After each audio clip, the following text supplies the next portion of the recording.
We see with one love, one heart, one drum beating to a song they're singing us home. We dance in white light under the starlight. We are the sacred seeds of the sound of Om. We are the movers and the shakers and the peacemakers. We are the movers and the shakers and the peacemakers. Good morning. Good morning. And welcome to Unity of Little Rock. Thank you for being here. You know, we talk here about being an inclusive community, unapologetically inclusive. And this begins in June 1, Pride Month. And yesterday a group of us joined Faith Lutheran here and went through a program where we actually explored more understanding about the LGBTQIA plus community, but the issues and challenges that they face, but how we as a people can be more supportive, more embracive, more inclusive to a group that's often treated as less than, devalued. So today we're going to begin this not only acknowledging the LGBTQIA plus community, but celebrating and being inviting to that. And more than inviting, because inclusivity doesn't just say we welcome you and you can come on in and sit in the corner, and if you like, you're like us, you're okay. Inclusivity says come and be who you are. And because you bring who you are into our community, you make us more. You make us bigger, better, because you bring that diversity and that uniqueness of the divine that you express into this community. So today, we're going to acknowledge that. And I put in here, Unities.org tells us that being unapologetically inclusive is seeing the worth, the divinity, the light of God within every person, a divinity that transcends individual identities. And again, it's more than that. It's not only seeing that, but saying, come and be included and be a part of and bring all that uniquely divine that you are into this experience. So there's a place here for you, whoever you are, because you're the ones that told me this, right here, this mission and vision. Y'all said that we're a unified, diverse world embracing divine connection and inclusion for all, and that our mission is to shine light, peace, and love by empowering and transforming lives through experiences of service and community. So to empower and transform lives through service and community. So that's why we're here. One of the many reasons, but one of the reasons why we as a community are here. So thank you. And this month, our theme are obstacles be gone. So whatever those obstacles are in our lives are for us as a community, we're going to address that. And it'll be fun seeing where our speakers for the month take that. But that'll be what I'm talking about today. And everything I'm doing today is really about how we address those obstacles and help them be gone in our life. And I'm going to share with you here, once we work through those obstacles and those old obstacles are gone, that I believe that we'll be saying here what old Elton John is saying in this song. So thank y'all.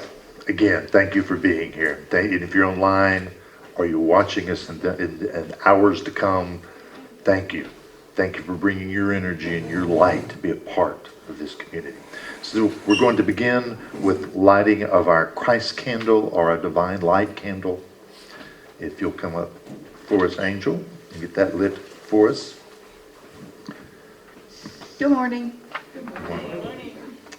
We utilize the Christ candle to acknowledge our inner wholeness, wisdom, and peace. The spark of divine consciousness represents the truth of our being. We light this candle as a symbol of our divine light, so we may remember the light that shines in each one of us. Yes. Everyone together. There is only one presence and one power active in my life and in the universe. God, the good, the omnipotent. Yay. And now for our daily word. Come on down, Angela. Thank you. Good morning. All right, today's daily word is zeal. Yes, there we go. Divine zeal is my impulse to accomplish great things, is our affirmation. Toward the end of his long life, Unity co-founder Charles Fillmore famously wrote, "I fairly sizzle with zeal and enthusiasm and spring forth with a mighty faith to do the things that ought to be done by me." This story shows me that, as a divine gift, zeal is always mine to call upon, no matter my age or the state of my life. It is the impulse that makes me eager to rise in the morning and gives me energy to get started on the day's tasks. It drives me to give the best of myself to those and things I care about most. Zeal is quickening, enlivening energy that helps me feel the presence of God within and bring that presence to life in a way that only I can. I sizzle with zeal. With passion and enthusiasm, I live, love, and serve. From Romans 12:11, do not lag in zeal, be ardent in spirit, serve the Lord. Join me in repeating our affirmation together. Divine zeal is my impulse to accomplish great things. Yes. All right. So let us move into our first prayer. Who knows? There might be more, but we're going to have one anyway. Okay? Let's begin with this one. And I invite you, just settle in. Just feel yourself right here in this space, in this chair. Let all those distractions and worries and concerns and thoughts and issues and challenges and whatever else obstacle-wise may be out there in your life, to just be out there and be right here. Feel yourself in this chair. Because in this space, right here, right now, there's divine presence. God is here. And in that divine presence, that divine awareness, that divine nature, there is a fullness, a completeness. All the potential, all that we could ever hope for and dream for is right here, right now. In being that whatever we might look for, whether it's diversity and inclusion, but whether it's peace and love and comfort and kindness, and generosity and abundance and prosperity, whatever it is, it's already here now. In being that we are made in the image and likeness of this divine nature. That is our nature too. So that prosperity, that generosity, that kindness, that love, whatever it is that we can imagine for our lives is here, present now. So we use that imagination to call forth and claim for us, first, what it is that you desire for yourself. Think it and claim it and imagine it now. But also for us as a community, that we're a diverse community, an inclusive community, a community that loves people where they are, how they are, knowing that they are that same divine face of God right here with us. And we invite them to come, to be here, to be with us. Wherever they are in the universe, we call and invite. Be a part of this love that we are in this community. And we're grateful that we remember who we are. We remember our divine nature. Grateful that we have a community to be a part of. And grateful that that which is within me is a fountain-head pushing up and forth and out and expressing, and that I am the divine in this world. My hands and feet take that divine forward. With that we say, and so it is. Amen. I didn't hear anybody sing amen. I said sing. I'm saying. There we go. All right. I'm going to play us a song before we'll move into our meditation time and our talk. And I invite during this song, just allow yourself to start settling down more so. Easing in to that divine nature, that heart center that you are. This place, feel yourself sitting in your chair, your feet on the floor. And be aware of that rise and fall of your breath.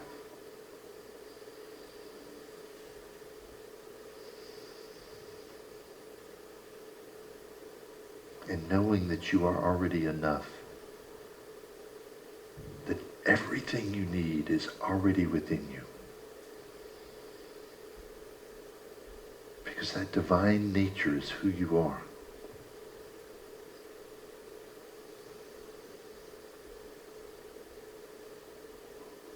Then allow that to rise, expand within you.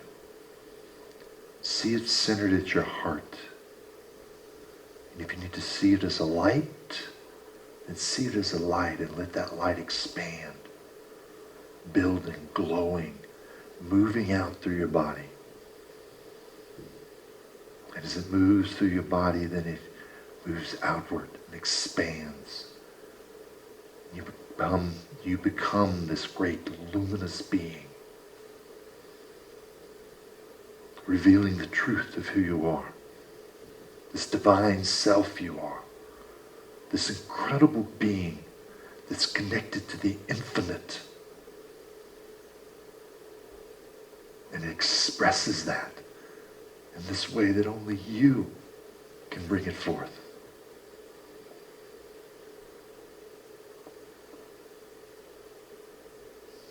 And as that light expands and continues to grow and illuminate,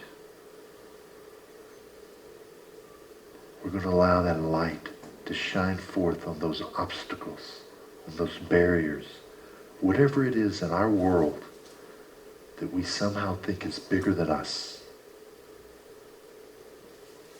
It's shining forth onto those obstacles and revealing the truth. Showing them for what they are.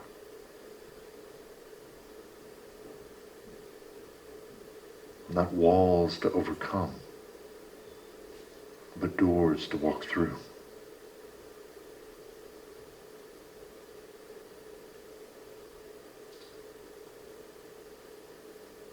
And as that light moves forth, we also recognize here, who are those people around us in this room? Share that light, but also see that light that they are. Use that magnificent imagination of yours and see them too as those luminous beings shining forth this divine light. And now think of your family, your co-workers, your friends, and all the other beings on this great globe. Seeing their light. Knowing that everything they ever need is already within them. They are already enough. Even in the face of their obstacles, they are already enough.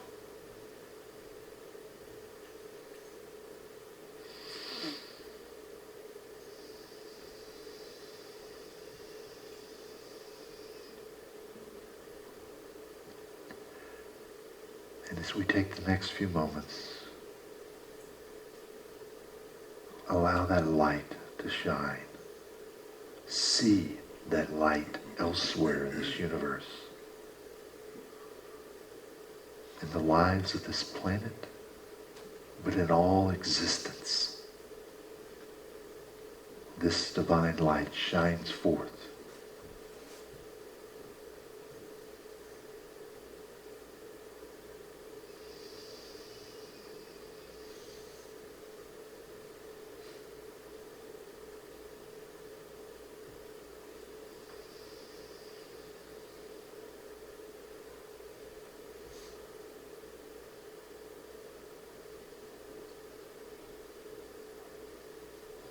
And as you bring your attention back to this room, back to being in your chair, your feet on the floor,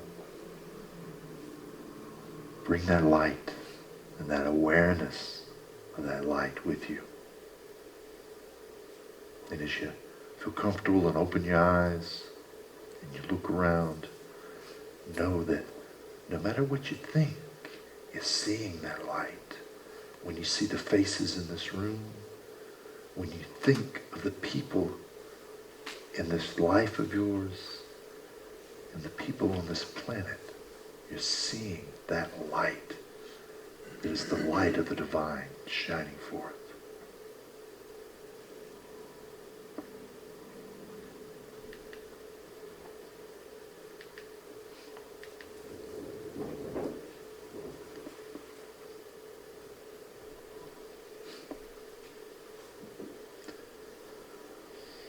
So as I said, this month is Obstacles Be Gone is our theme. And today I'm sharing with you from obstacles to opportunity.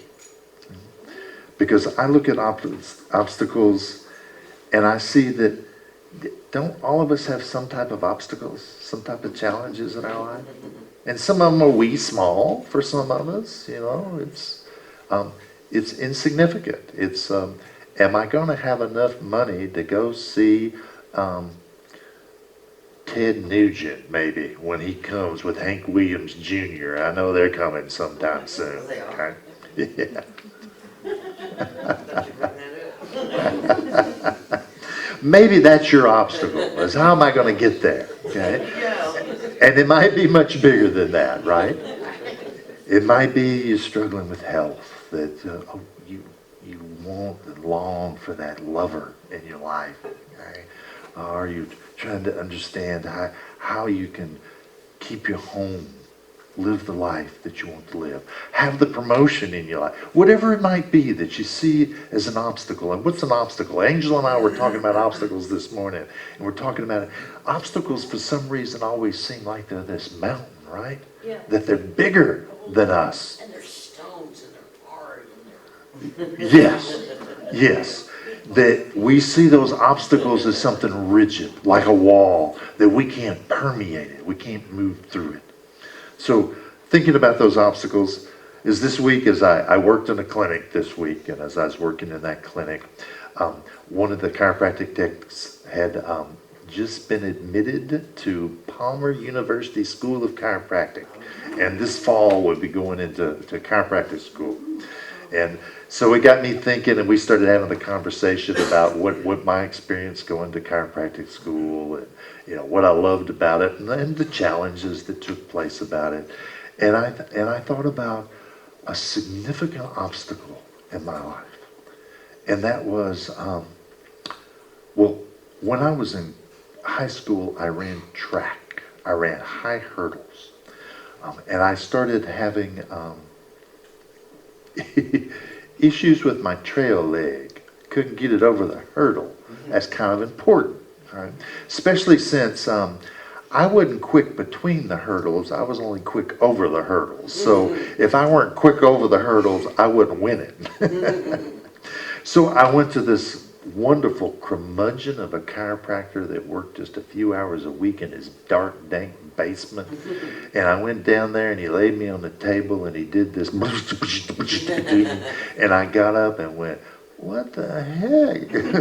I don't even know what's just happened. And he was wonderfully curmudgeonly. He was great at it. He was like, then I better come back. It's like, come back for what? I don't even know what happened. Next day, practice, running those high hurdles. That trail leg just went over as easy as it ever had. And I was like, what miracle is this? What happened? And as coincidences work, my sister, who was older than I am, had just started dating a chiropractic student at Logan University.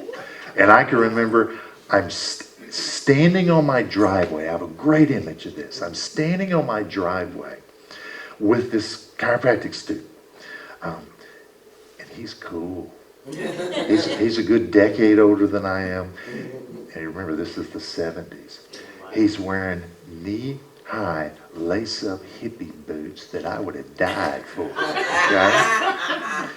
He's got on hip hugger, bell-bottom, blue jeans that are so faded they almost look white, you know? And he just looks just too cool. You know, this kind of cool, right? He's just got it. But what he's talking to me about, and I have no idea what started the conversation, he's talking to me about, you can come right out of high school at that time and then do all your prerequisite requirements right there on campus and then go immediately into chiropractic school. So he's trying to encourage me to become a chiropractor. And of course, I think about this. I think about this for the rest of my high school, and I tell no one. Because I am a C student at best in high school. And I believe there's no way I can make the grades required to do that. There's my obstacle. I believe that I can't make the grades. I believe that what I've seen in my grades in high school define what I'm capable of. So, I graduate high school. I go home to do some other things, but somewhere in there, how I found it, I don't know, but I found the Marine Corps Officer Candidate School Platoon Leaders Class, which is a 10-week program that they call as a screening and evaluation to determine whether they want to extend you a commission when you get your college degree.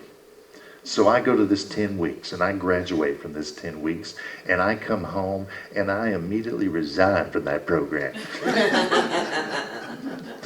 God bless the Marines out there, but I wasn't to be a Marine. I could complete the program, but I did not want my life to be in the Marine Corps. Okay? So I have to decide, okay, well now what do I do? I kind of put all my eggs in this basket for my life at that point. So what do I do? Of course, what did I remember? I since that standing on that driveway with Mr. Cool, okay, I wanted to be a chiropractor. And then I remembered that statement about, can't make the grades. But what does the Marine Corps do for you? Gives you some confidence. Give you some confidence. The Marine Corps is all about if there's a hill to be taken, you're the one to take it. You can do it. There is no challenge bigger than you. You are bigger than the challenge. You are more than any situation that you can approach. So the Marine Corps actually taught me I was more than I believed I was. Now, they sure started off telling me I was a knucklehead. That's just part of the program. But by the time you're at the end of just 10 weeks, you believe you can accomplish anything. You can tackle anything. That you're more than the obstacles in your life. And to me, more than that. Because they also taught you that you've got this wonderful creative ability to problem solve. And that you can step up to any problem and see it as an opportunity to advance wherever you need to advance to. So my obstacle became something that really wasn't an obstacle anymore because of how my approach, my thoughts, the way I looked at it changed for me. I believed I was more. When we use the statement, there's one presence and one power in the universe, God the good, then we're talking about that God the good being the only one thing taking place. Then that only one thing is you. Right? You are that divine nature. Charles Fillmore, the co-founder of Unity, says that infinite potential and infinite possibility is who you are. It's not only within you, it's who you are. Thus, to me, more. I think about strange things. Y'all hadn't already figured that out about me. I love thinking about divine mind And I think about holding divine mind. Right? Not possible, but I like to think about it. Here's divine mind. Divine mind is really ideas, is the way we think about God. Divine mind is ideas. Everything that's ever happened arose from an idea and came into creation. That's held within divine mind. So everything that ever unfolded, that table you're sitting at was somebody's idea. That iPhone or Android that's in your pocket was somebody's idea. Right?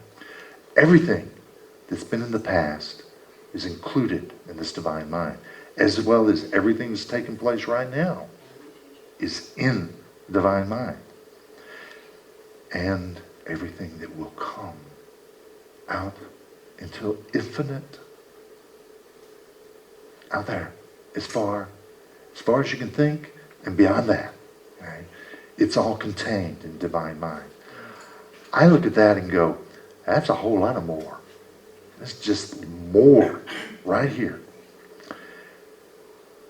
When we step up to our obstacles, and I talk about from obstacles to opportunity, to me it's the first things to recognize that that obstacle is not bigger than us.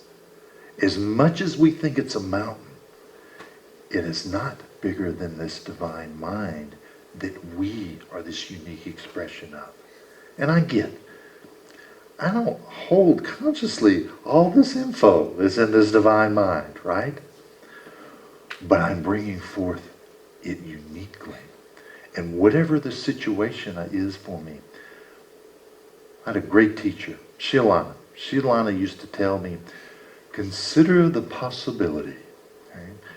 Consider the possibility that every obstacle in our life is really a doorway to an opportunity. That it's our divine wanting to express in a certain way. And it's giving us the opportunity to imagine and to be able to move through that doorway, to find what it is, what that thing is that we are to bring forth uniquely in our own way. And even if we think it's the same way that other people have brought it through, it can't be, because you're the one bringing it through. And you are a unique expression. So it can only come through uniquely because you are bringing it forth.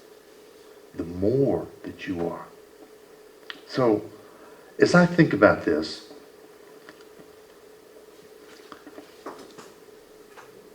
I think about how I want to be part of a community that looks at the world and the people as more.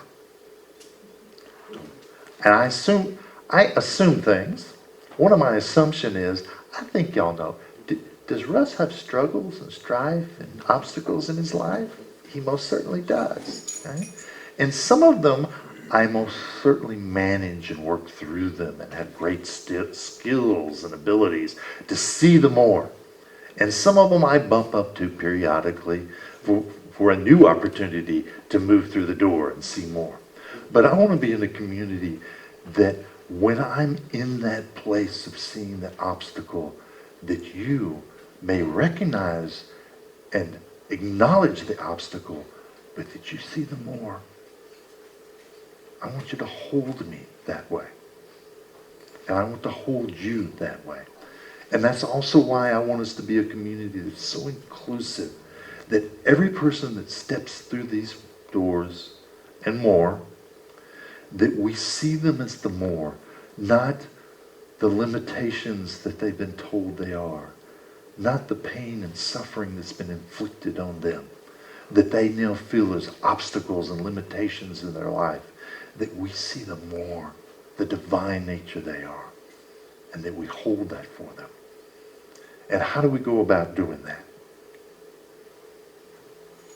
What did the Marine Corps do for me? He stuck me in a community, and I ran, oh my gosh, I'm having nightmares now. I ran obstacle courses. I remember getting up one night at 1 a.m. and putting on a pack and being forced marched 25 miles. Forced march isn't you go for a leisurely stroll. I watched people dropping out left and right, just exhaustion, falling out, sometimes passing out, unconscious, falling out, kind of experiences. But at the end of that, they were really a community that said, "You're more, Russ." So community is important for that.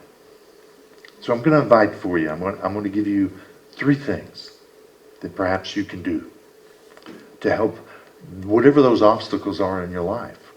Because obstacles aren't for me or anyone in this room to figure out for you, because you don't need to be fixed. The obstacle isn't about you being broken. The obstacle is about your opportunity, your discovery for yourself. So my job isn't to look at you and fix you. My job is to see the more you are, the divine nature you are.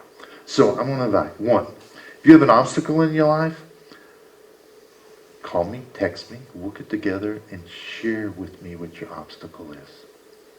I will acknowledge your obstacle, and I will help hold for you the more, that you're more, that answer that you're looking for is in divine mind right here, and we're going to move through that. And I know that may sound simplistic, and it is, and it takes effort. It took effort in those 10 weeks. I have to tell you, I was scared in those 10 weeks. You ever drill sergeant in your face sometimes? That was scary for an old 20-year-old, 21. I was 21 at that time. Right? They were scary. Okay? These obstacles can be scary. They can be mountainous in their appearance to us.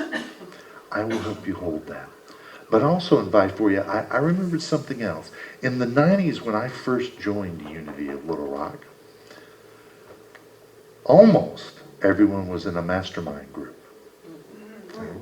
And a mastermind group was very formula-oriented, but a mastermind group was, what's going on? What do you want? In some ways, it was, what's your obstacle and what would you like for the other side of that to be? And we as a mastermind group held that for each other. So I'm going to invite forth maybe small groups of you, 3 to 6 of you, want to get together and be that more for others, to help hold each other. I'll help you create those groups, work out the structure, do whatever you want. I don't think you need to do it as the formula that we used to do as a mastermind group, but you could. But I would say we can create that so that you're being the support for one another. You're having that community, just like I did when I was, having more thoughts of the Marine Corps. I can't tell you how many times I got yelled at to stand on line. And what that meant was to stand at attention in front of your bunk, okay? Of which I did numerous hours of. But to get online, to help the people that help you be in the place you need to be, to get online. Okay? And to me, I would offer that get online is, how do you help you deepen that awareness of that divine nature that you are? And that we use community for that. And the third thing for that is that as we individually and as a community see that more, hold each other for that more, then the people that come here, we can hold them whomever they are, when they're people that don't look like us, don't sound like us, don't think like us, that we can support them in knowing that this is the place for them to be that more, however they need to be it. Because I want to be a part of a community that not only helps me recognize that I am more, but helps bring in the people that make my life more vibrant, because I'm in a community that's more vibrant with new ideas and new expressions, new creativity, new imagination. ways that I could never imagine in my own life because of my life experience. Their life experience has already made it available to them. So, let me recap. Our obstacles are not walls. They're not these mountainous beings weighing down and putting pressure on us. Really a doorway. Consider that possibility. A doorway to an opportunity. And that when we recognize that divine nature we are, then we recognize that we're more. And if we're more, then all that potential, infinite possibility is ours. And that when we support each other and see that more in each other, whether individually or in group, that we're helping us step through that doorway into those opportunities. And then ultimately, to me, that serves this community's mission and vision. If we want to be an inclusion, have inclusion for all, then we have to be able to see the more in all. And if we want to be empowered and transform lives, then you do that with the more. So, with that, I'm going to offer one final thing here.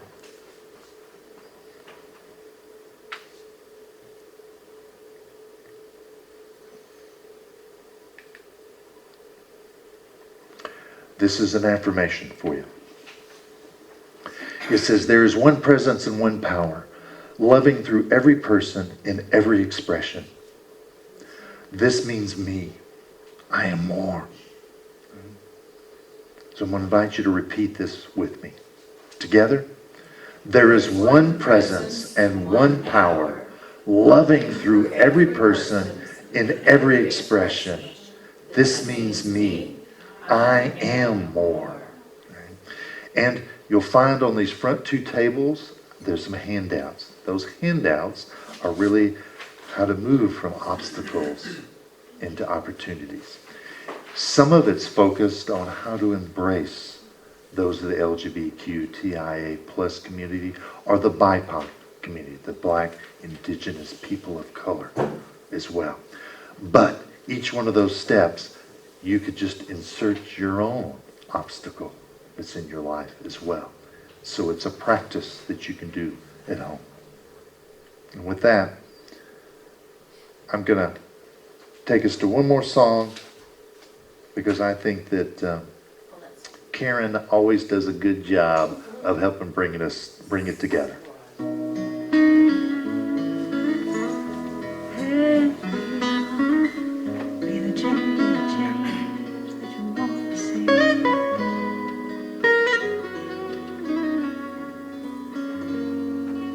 We are the ones that we've been waiting for. We are the ones who will make a difference. We are the ones who will change the world. We are the ones. We are the ones. We are. I've been feeling like I can't make a difference. I've been feeling like there ain't no use. Feeling tired and a little unconscious, coming up with every kind of excuse, till I realized it's not all up to me. When we join together, we shape our